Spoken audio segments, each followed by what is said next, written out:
Presiden Amerika Serikat Donald Trump menyebut Iran bodoh jika tidak mencapai kesepakatan dengan Amerika Serikat terkait nuklir. Trump menegaskan Amerika Serikat telah mengirim armada besar ke Iran dan telah melumpuhkan kekuatan nuklir Teheran beberapa waktu lalu. Terkait hal itu, Trump kembali mengancam agar Iran tunduk dan mematuhi tuntutan Amerika Serikat. Trump memperingatkan akan melumpuhkan program nuklir Teheran lebih banyak pada tahun ini jika tidak tercapai kesepakatan. Dilansir dari english.alarabia.net pada Rabu 11 Februari, pernyataan Trump disampaikan dalam wawancara Fox Business Network. Dalam wawancara itu, Trump menggarisbawahi poin pentingnya, yakni perjanjian yang harus disepakati mencakup tidak adanya senjata nuklir dan tidak ada rudal.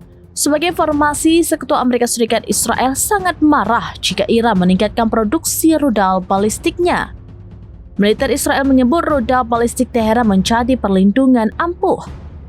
Menurut Israel, rudal Iran jika diluncurkan akan menjadi ancaman eksistensial bagi keamanan negara. Pasalnya, Iran memiliki jangkauan yang bisa meluas ke wilayah Israel.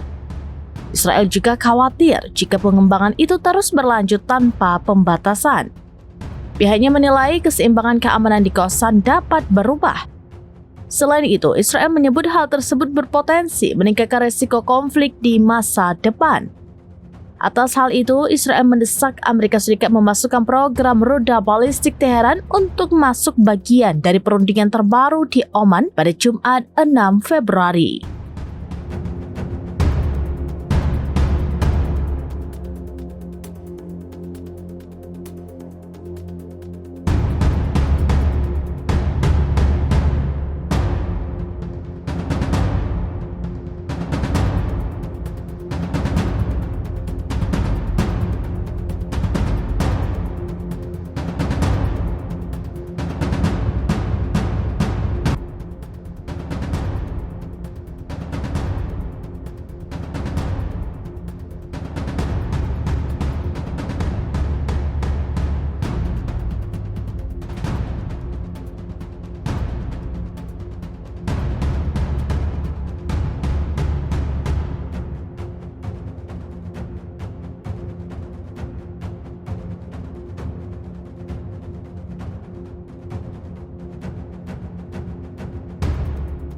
Download Tribun X sekarang, menghadirkan lokal menjadi Indonesia.